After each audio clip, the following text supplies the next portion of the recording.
everyone. Hey, Jeffrey, how are you doing? I'm doing well, my friend. Nice to be here with you.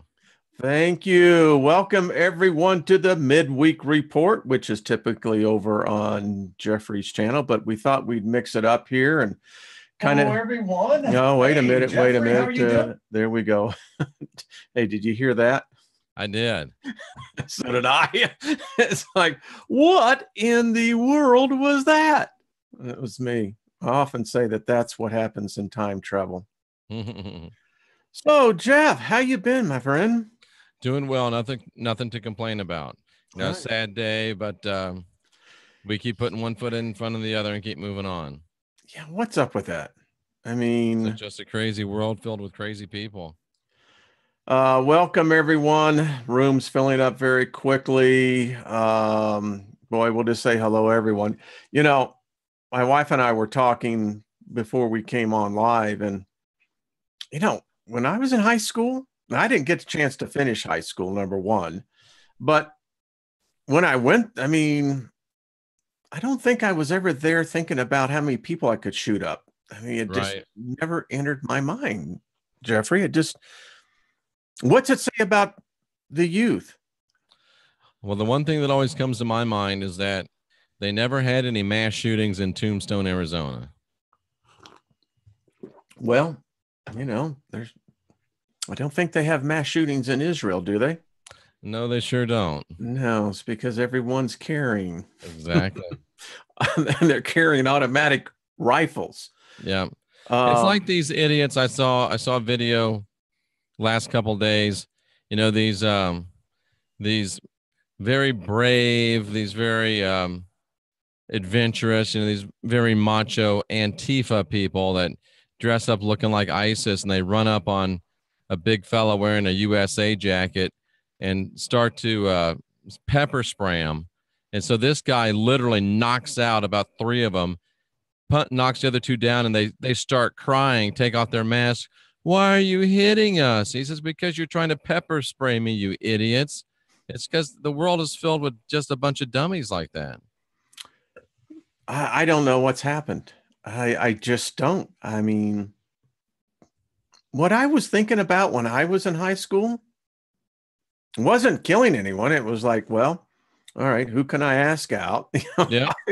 I mean, seriously, that's what it was. But we didn't have arguably 8 out of 10 of us and some type of a serotonin reuptake inhibitor. We didn't have 8 or 10 of us with testosterone levels of an 80-year-old man. We didn't have 8 out of 10 of us as messed up as these poor kids are today. Yeah, and I can't think of a better person to talk on the subject than with you. I mean, it's what happens, what is the void here? Now, I know at that 19 years of age, things are confusing. Hey, it's just the process of what life is. But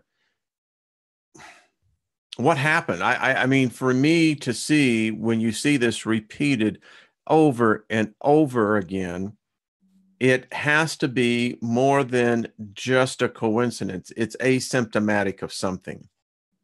And I think what we need to do is just look at, what are the commonalities of every one of these things? It doesn't take a social engineer to figure out what's going on, in my opinion. Well, I bet you, and this is not making an indictment on any of this, but how much you want to bet that he was playing a lot of video games? And he's definitely on some type of anxiety medication, or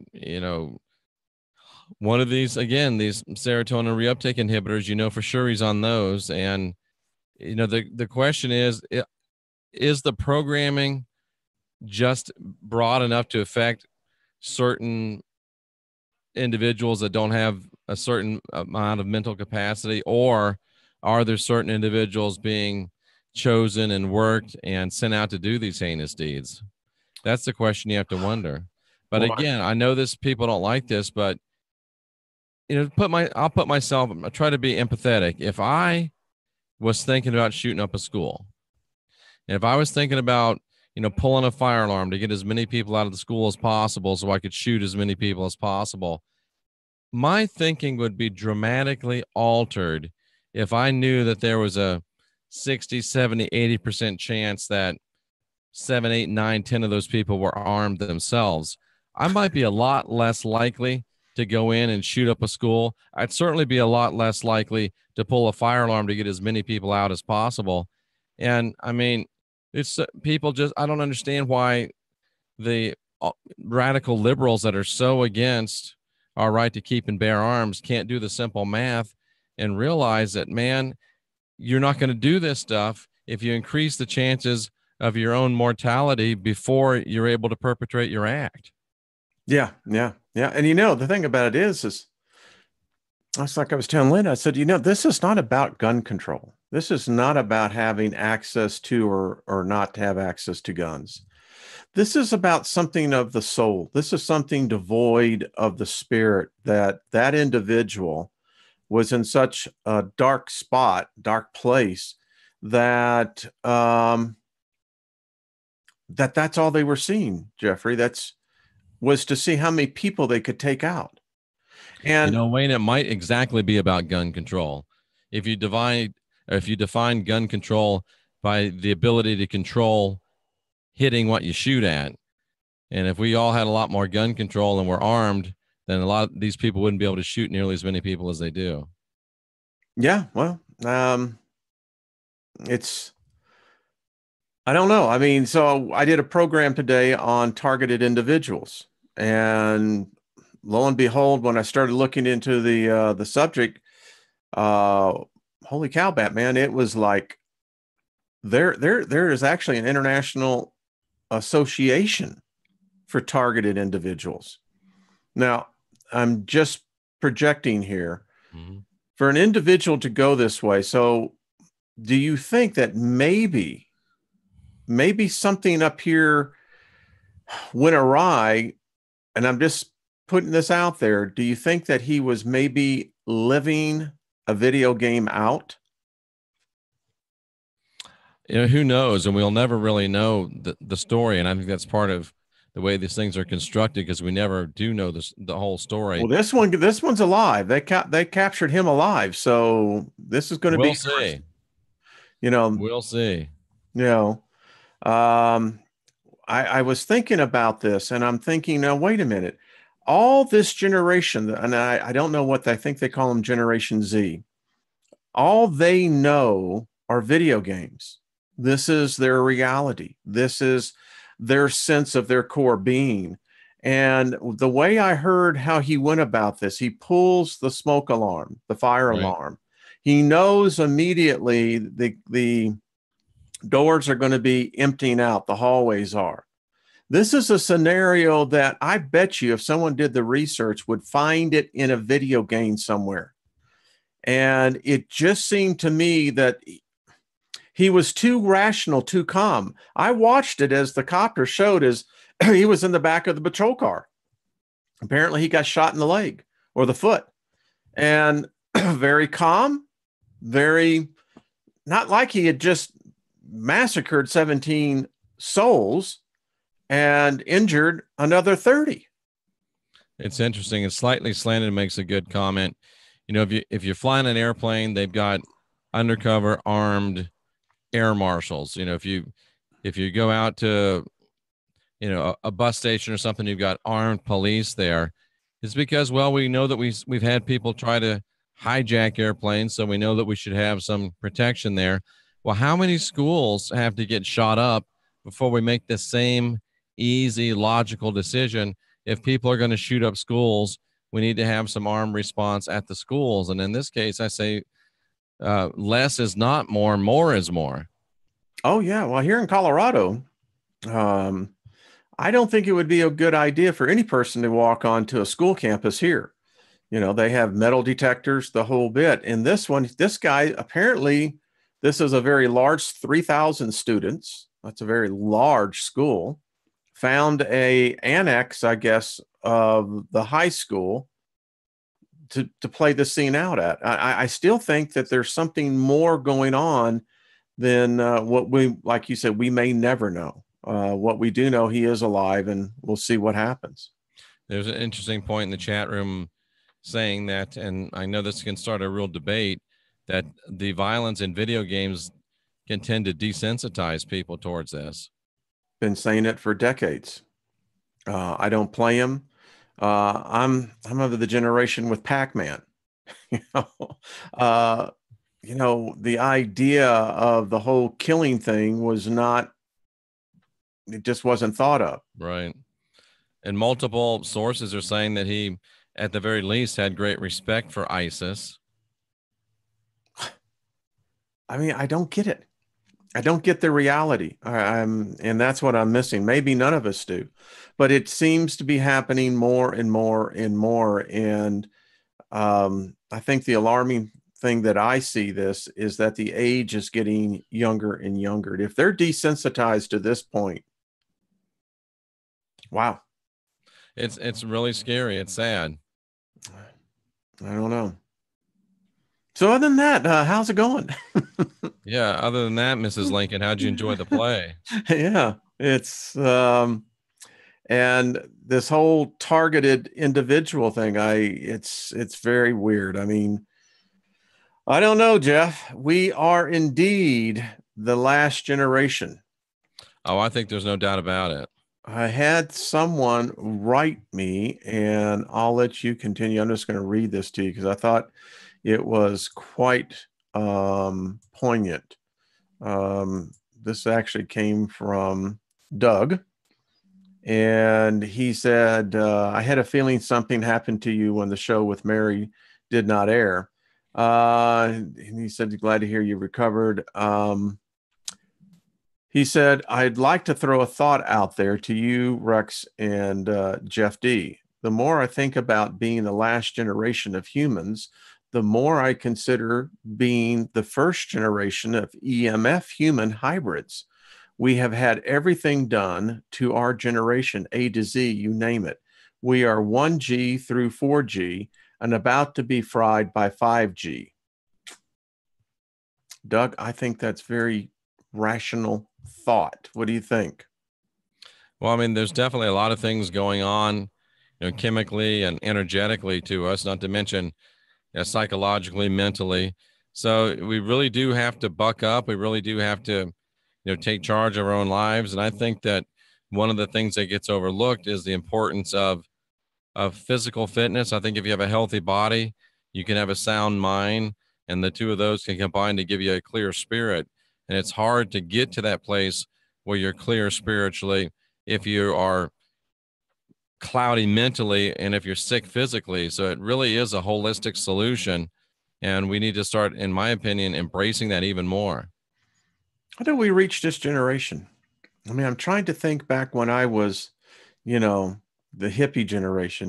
We were, don't know if I'd really listened too much of what the establishment had to say, but I think we had more soul back then. It's just me. So how do we reach them? I mean, what is it that we're not connecting them with? I think with this generation, it may be more about volume. They need to hear it many times. So it's just about turning up the volume a little bit and pumping out a large volume of information. And I mean, the more that Rex puts out, the more you put out, the more I put out, the more Heidi and Jenny and Trisha and all of our other friends put out, I think the better chances we have of getting through to these people, because it's about volume and literal turn up the volume, and it's also about volume of getting just more information out, because they're absolutely besieged and barraged by information. I mean, these people, from the time their feet hit the floor, and even before that, they sleep with these earbuds in their ears. They're totally listening to input all the time. So you've really got to just get in line and wait for your input to come through. And we've got to, I think maybe find some new innovative ways to slap them upside the head a little bit so that they will take notice and at least listen and get the good input in. I when you talk that, I keep on thinking about, I think that they have become anesthetized, Jeffrey. I really do. They have, to an extent, no doubt about it. And I think it's this constant The commercials are so true today. You cannot live without Wi-Fi. And, we're pumping it up. We're pumping the signal up. We're pumping the ampage up. And I had this moment today, and I know this sounds, I was cooking. I enjoy cooking. It's a great time. I now look at it like alchemy. I get to mix everything up. But anyway, Yeah. and the thought occurred to me that when I see what's going on with everything around us and how we're becoming more and more dependent upon machines, we're becoming more and more dependent upon this artificial frequency, that, Jeff, I think that we may have been here before. And it's also interesting this happened on Ash Wednesday, not to mention Valentine's Day, but it's also Ash Wednesday. It just now hit me, the St. Valentine Massacre. Yeah. Interesting. I had completely forgotten about that. Very interesting. Very interesting. And I saw the thing as well with these newscasters, all with the ash on the forehead. And I went, that's a strange view. But it is a strange view. And I mean, this is, Ash Wednesday is supposed to be six, it's the day of peace. It's the first day of Lent. You give up something for 6 weeks. And I'm hoping that maybe as, people, see this terrible thing happen, and as they, move into this Lenten season, if many people that are observing Lent might seriously and prayerfully consider giving up Catholicism for Lent, or giving up religion as a whole for Lent, I think that would do a great bit towards bringing peace and comfort to the whole world. So give up Catholicism for Lent. Give up religion for Lent. Gary Baxter said, I gave up Lent for Lent. There you go. And I agree with you. And because religion is not the answer here, but I do believe that the answer lies spiritually. I'm convinced of it. And maybe you did a video. I saw it. We've had many guests on here that have been talking about it. Maybe that answer lies within magic. It may. And when you think about it, when you've got, say, at least 7 out of 10 people in this country would self-identify with a religion whose God brags about being vengeful, who brags about being jealous, who brags about being wrathful, then why is it a surprise when somebody that doesn't think the world's going exactly the way that it should go for them, when somebody that's not getting exactly what they think they deserve, why wouldn't they act exactly like the God that they've been taught about? Why wouldn't they act exactly like the God that has been taught to them? It's like the old saying, do what I say, not what I do. But our actions always speak so loud that we can't hear what people are saying. So follow a bloodthirsty God, follow a killing God, follow a murdering God, and you're going to get bloodthirsty, killing, murdering disciples. And sooner or later, some of them are going to snap, and you have these horrific events. It does get back to the spirituality, and it's the price of living in a fear and guilt-based control matrix. Yeah. And the fear and the guilt, it's a due combo. There's no doubt about that. It really is. I was thinking about this, that, here's these students, they can now hear the gun and they know what's going on. The reality is hitting them very quickly. And that's the moment, where, they're still young, life is still stretched out there. Death is, apparently it's something they're living with more and more as a reality. But I began to think, what if we could have reached out to them and taught them? I believe that you could cast a spell. I really do. The guy who's got the gun, he's under a spell of some kind, right? Well, you would think so, definitely. I mean, I'm just putting it out here because I hate to say this, but praying didn't do those people any good. No, it sure didn't. You know, and it's just the reality that we have to deal with here. I mean, I know that this is a serious, serious subject, but I know the ages are going. How old was this young guy? 19? Somebody said he was actually older, like he had maybe flunked some grades or something. I've read conflicting reports. He might have been 20 or even 21, Okay. and he's Still, still in high school, which is weird. that's weird. Yeah. Yeah. Well, see, yeah, and Terry brings up a good point. I'm reading in the chat room there, Jeff, that you see, I believe that instead of the fear, now listen, I know freaking bullets are flying over your head. I get it. But, you know, we all face that point. I just wonder if my point I'm trying to get here is that instead of fearing underneath there, if they would have gotten together and could have looked and connected the eyes and turned that power, that energy around. I don't know, and hell, I shouldn't even be speculating because I was not there while the guy was firing away. And people in the chat room are talking about God's the only answer. My question is, where was God? Where is God when these things are happening? I mean, if we're going to say, oh, God's the answer, where is he? Where was he?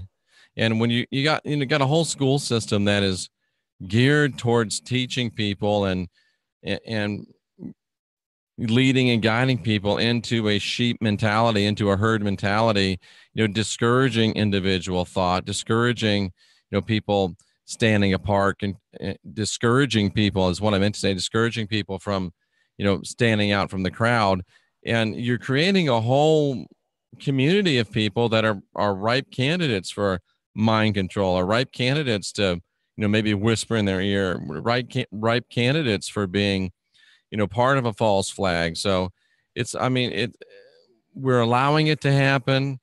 We're watching it happen. And it's almost illogical when we are surprised when bad things happen, when we got a system that is seemingly designed to let these things happen and to facilitate the raw materials for perpetuating these type of things and perpetrating these type of things. Well, I think the insanity, as you were talking, I was just sitting here. So God is the answer. That's what people are saying. I just say, which God? But which God, yeah. Well, let's get right back to the whole fundamental insanity here, folks. Let's get real serious.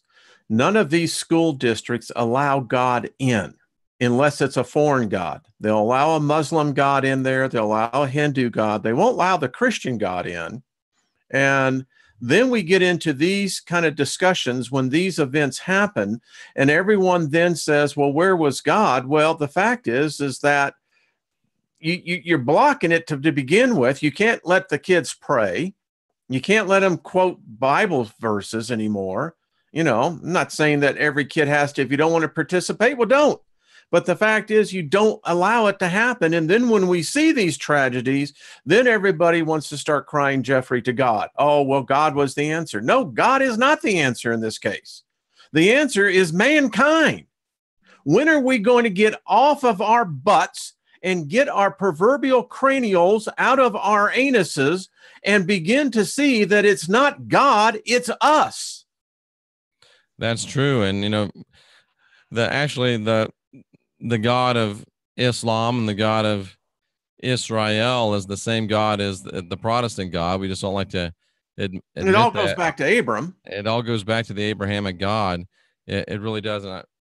And the point of the matter is, people are sitting around and, wondering and crying, and not just about this, but why doesn't God do something? Why won't God do something? Where is God? Well, the Christ said that the kingdom of God is in you. And the reason that God out there somewhere isn't doing something is because they facilitated an arena for us, the people with the spark of divinity in us, to learn how to act on that spark of divinity, develop that spark of divinity, grow that spark of divinity. And instead of asking, why won't God do anything? Why isn't God doing something? Look in the mirror and say, why aren't you doing anything? Why aren't I doing something? Because the God that's going to make changes in this world is the God in training with the spark of divinity that looks at you every time you look in the mirror We are the last generation of real humans, and we are the Elohim in training. If you want God to start doing something, then get busy, cousin, because you're the gods, we're the gods. And if you want God to start changing things, I'm ready. Let's lock and load. Well, and I'll just get real fundamental here. Number one, when you think about this subject, number one, we should start voting out school board members who have this anti-human, anti-divinity approach. Listen, I'm not saying divinity is equal to religion. What I am saying is that when we begin to realize that it's not the religion that defines us, it's not our sexuality defines us, it's our species that defines us. And that there is something greatly wrong when we have and we vote school board members, and this is how this works, folks. Find out who they are. Find out where their head's at. Because this is where it's going to change, Jeffrey.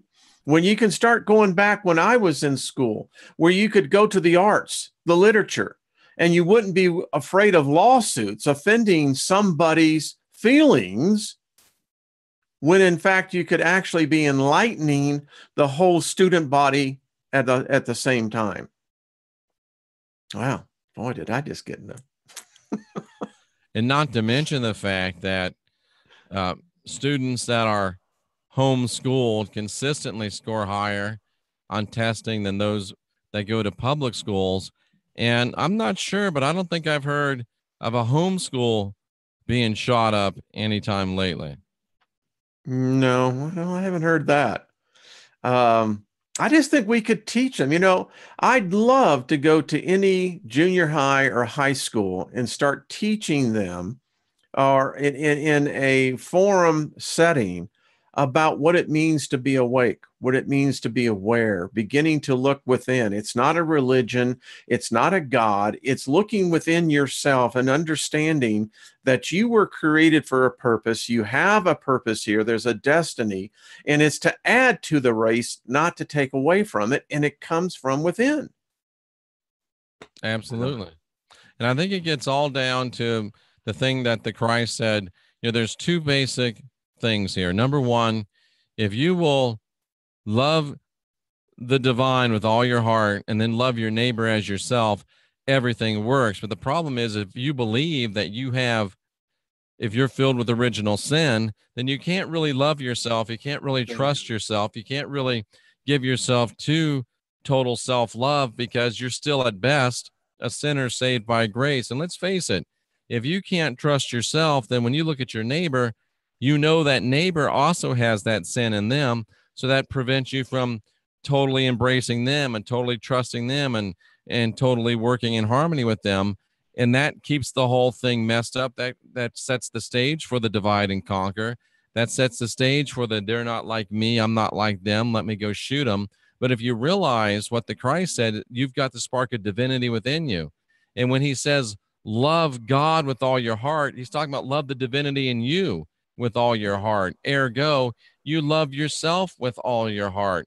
Doesn't mean you think you're perfect, but you love yourself in spite of the times where you don't do exactly what you want to do. You love yourself in spite of the times where you don't do exactly what you want to do. And then you start giving that same love to your neighbor. Instead of suspicion and doubt and worry and fear, you start saying, okay, they've got the same spark of divinity in them that I do, so I can love them and respect them. Even when they don't do, act, look, talk exactly like me, I can still respect them because they have the spark of divinity as well. So if we go back to the message of the Christ, it all makes sense. It works together. But that message has been intentionally flipped with this lie of original sin. And every drop of blood that falls to the ground in one of these hate shootings, these hate killings, I think goes right back to the feet of the old rugged cross. And if you don't like that, I'm sorry. It's the truth anyhow. Well, I want to key on exactly what you said there at the beginning. Love your neighbor as you love yourself. The problem is we're seeing exactly what it is that we do, because we don't love ourselves. We hate ourselves. Therefore, we hate our neighbors. We can't help it not to. How can you love yourself if you're a sinner, Wayne? Well, you can never make it. When I walked away from Christianity and just said, to hell with it, I mean, in essence, this is what I said. I said, no more religion. No more. I've had it. And the fact is, it took me, Jeff, almost a year to get to that point where I wasn't guilty, where I looked at myself and saw myself as that sinner saved by grace, and that never worked out all that well as well. So I think this is fundamentally, folks, everyone that's in this chat room right now, this is what the fundamental problem is, Jeffrey, is that we haven't figured out how to love ourselves. We don't even know what love is. Absolutely. And, there's another, perhaps a more insidious underlying psychological and spiritual issue going on here. If you're taught that you are filled with original sin, which we all been taught, deep down psychologically, you realize, okay, wait a minute. I came into this world, personally, a bouncing baby boy. You might have come in a bouncing baby girl. I didn't do anything wrong, but when I drew my first breath, I inherited this Adamic sin nature. I inherited this inheritance of sin. So really, there's a victimization right there. There's a victim mentality right there. As soon as I took my first breath, I'm guilty by something some other dude did. So is it any real surprise that we grow up in this world, too many of us thinking everything that's wrong with me is somebody else's fault. Everything I do wrong is because somebody made me do it. Everything that somebody else gets, they took away from me. And if I don't have everything I want, there's always somebody else to blame, but never, ever any responsibility for me taking control of it myself, because there's always somebody to blame right from the very beginning. Original sin sets up somebody else to blame. Original sin sets up a victim mentality. Whoops, sorry. If you realize that you got the spark of divinity within, then it sets up responsibility. I've been given the keys to the kingdom. It's not my fault. It's only my fault. I've been given the keys to the kingdom. If I don't learn how to drive, there ain't nobody to blame but me, cousin. I love this. I really do. Because, we get so wrapped around the axle in our theology. And I got to tell you, there is a freedom of where, and it's not pride. That's the thing about it. Someone challenged me over the weekend and said, well, how can you say you still love God when you're not a Christian? And I said, well, I asked the $64,000 question, well, is God as a Christian? And the person said, I'm not answering that because that's a trick question. And I said, okay, so what's your point? They said, how can you love God? I said, because what I have found out is that now God is not wrapped around this enigma of this thing that I'm not worthy enough. No matter if there was a blood sacrifice that paved the way, you enter in with the fact that you're always going to be below. And I always had a poor self-image of myself. Growing up, this is what I found, Jeffrey, in my faith and with those proclaiming the faith. Manipulation.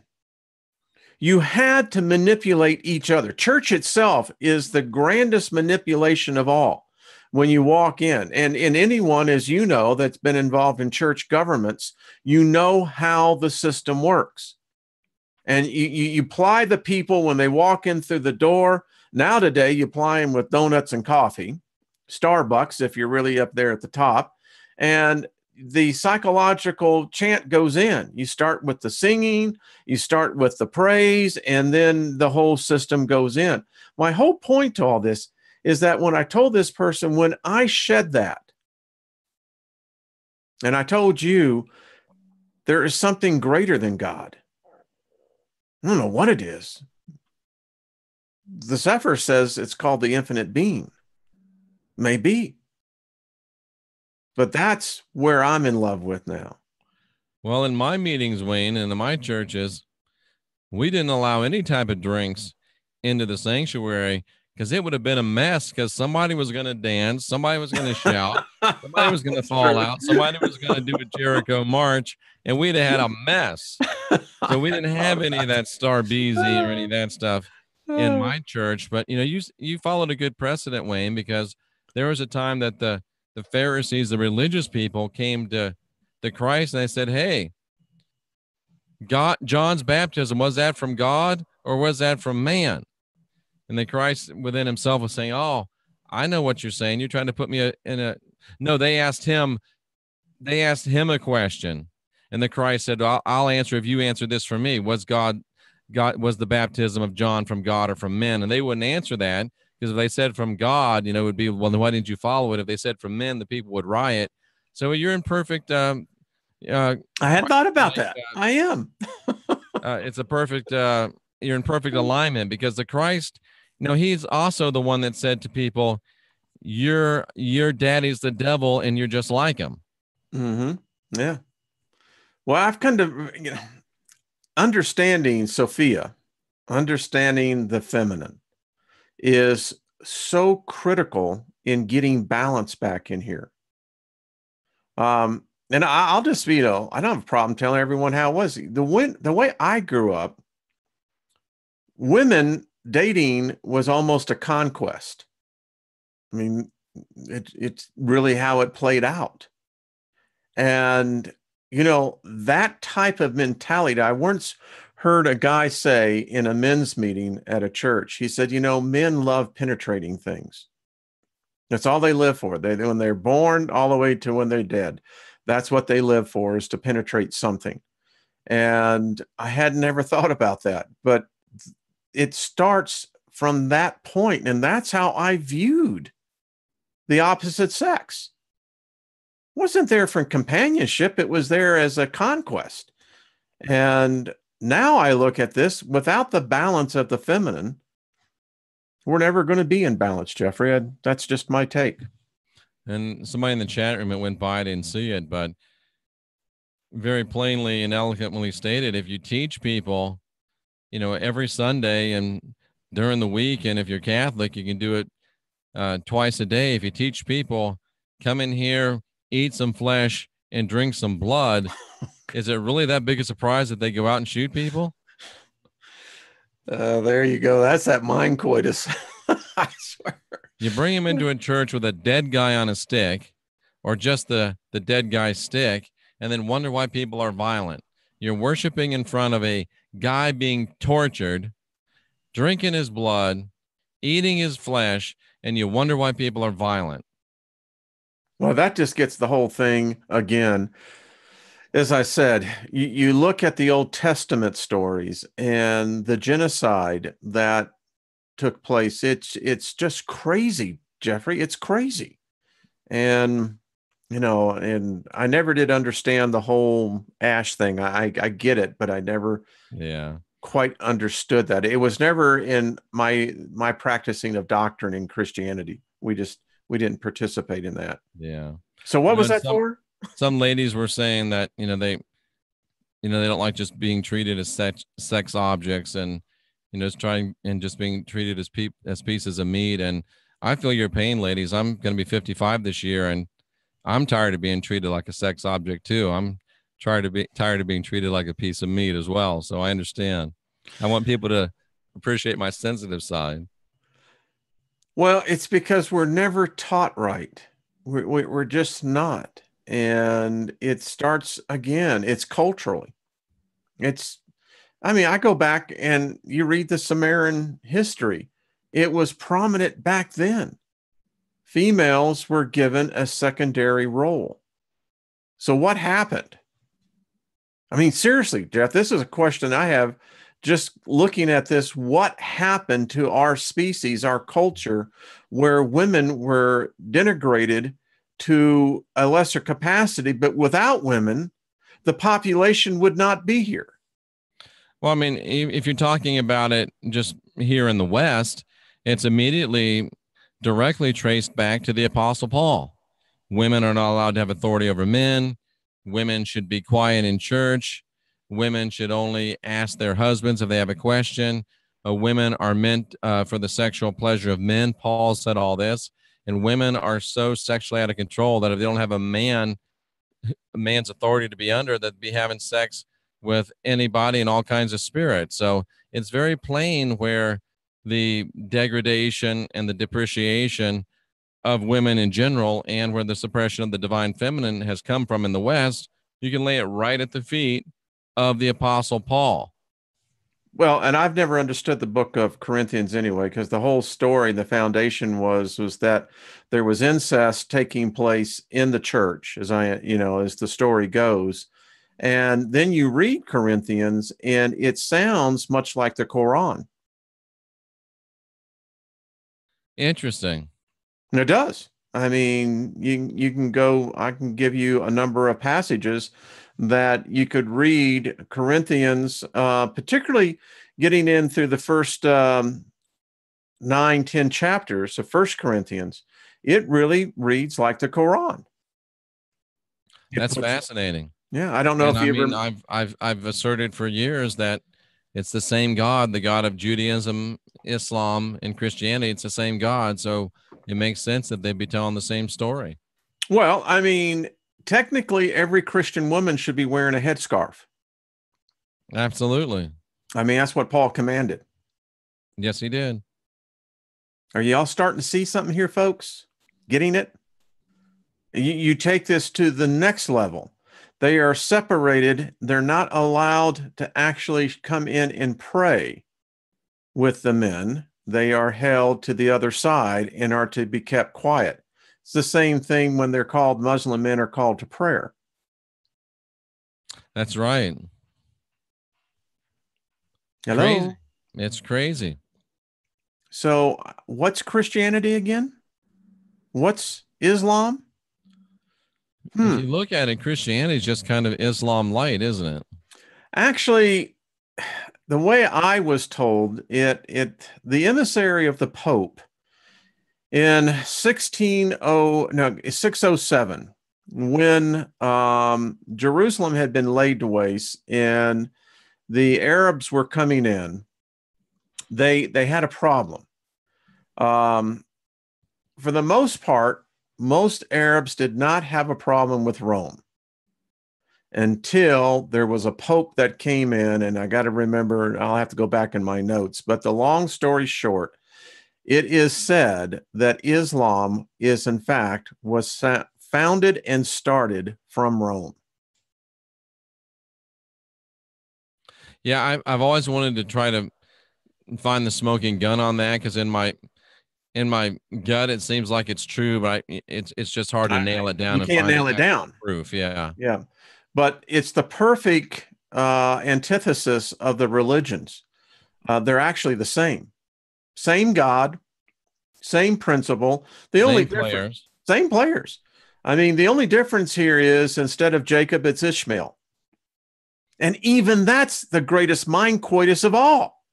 Absolutely. Yeah, I mean, because it was Haggai that was, in fact, if you look at it through the birthright, right?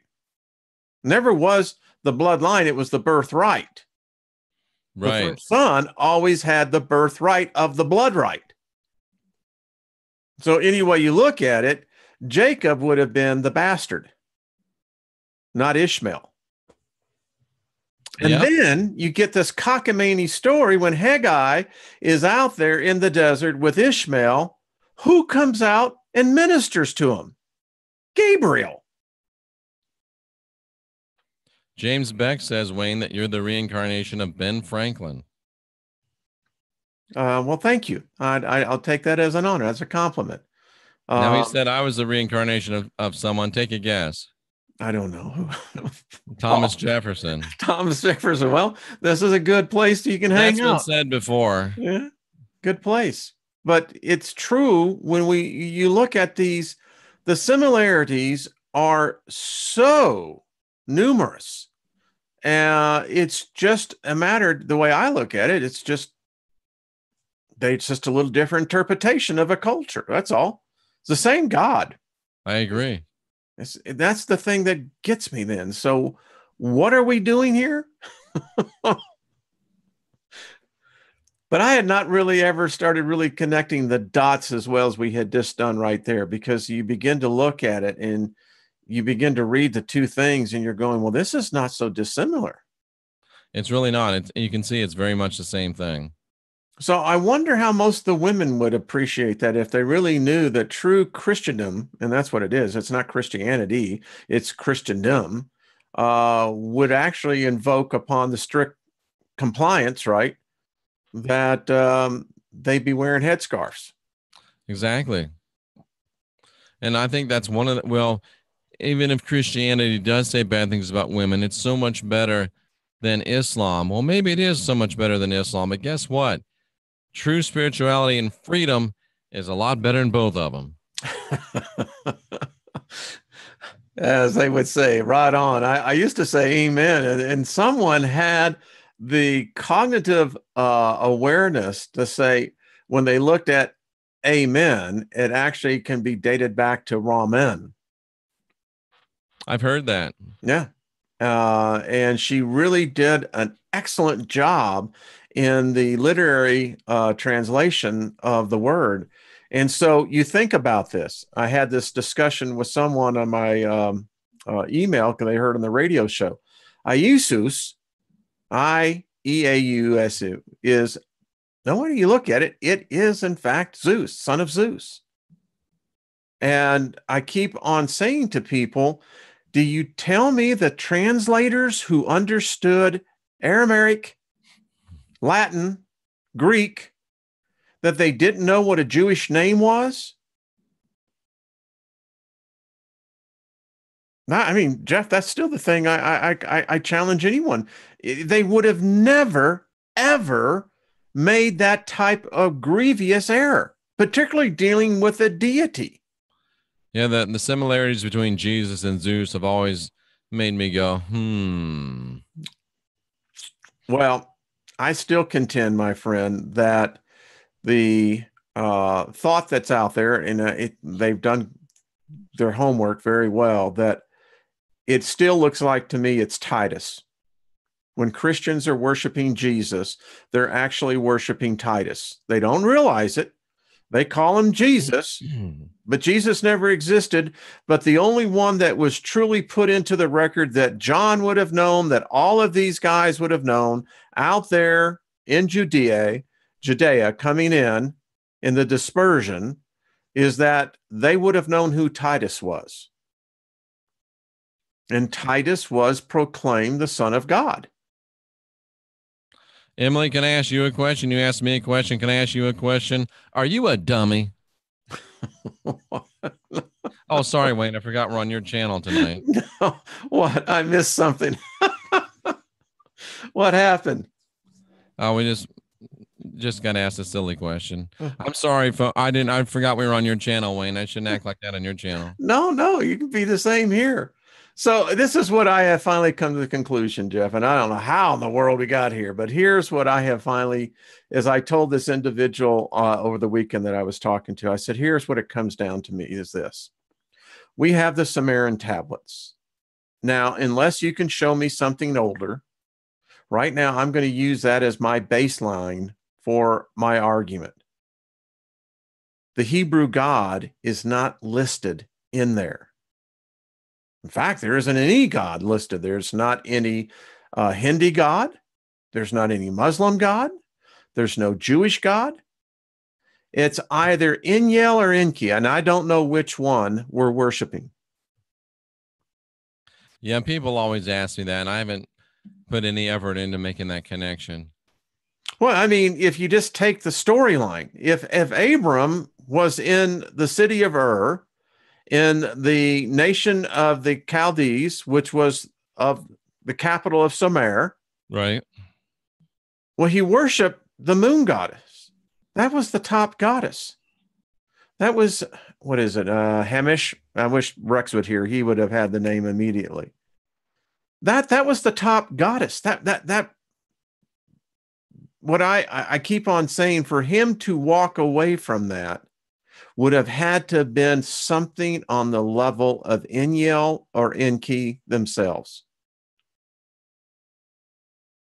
I mean, Jeff, I've meditated thousands of hours on this. It just wouldn't make sense that he would have come to this foreign god and not expected to have signs, not expected to see something greater than that which he was already worshiping. That makes perfect sense. Somebody says that the Olympics have been put on alert. For what? I would guess like, terrorism type of things, red alert at the Olympics, Well, I hate to hear that.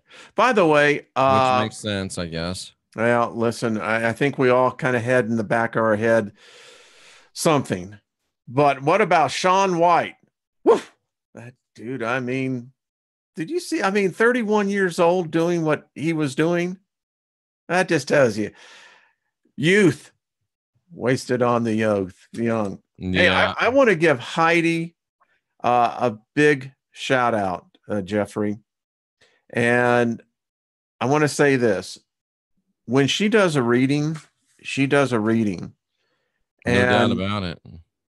Jeffrey, something happened this afternoon in my personal life with my wife that is absolutely turned so many things 180 degrees.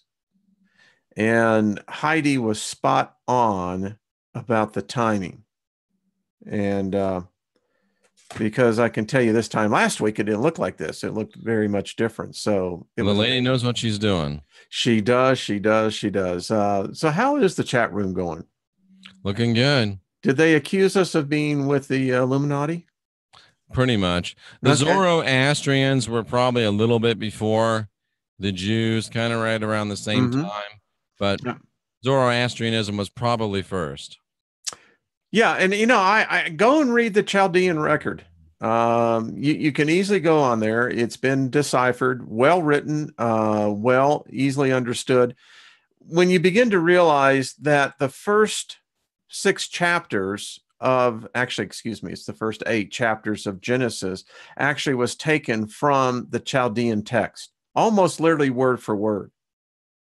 It was never written by Moses, was never written by any one of the authors. They actually used that as the foundation of the invention of the Hebraic religion. No doubt about it.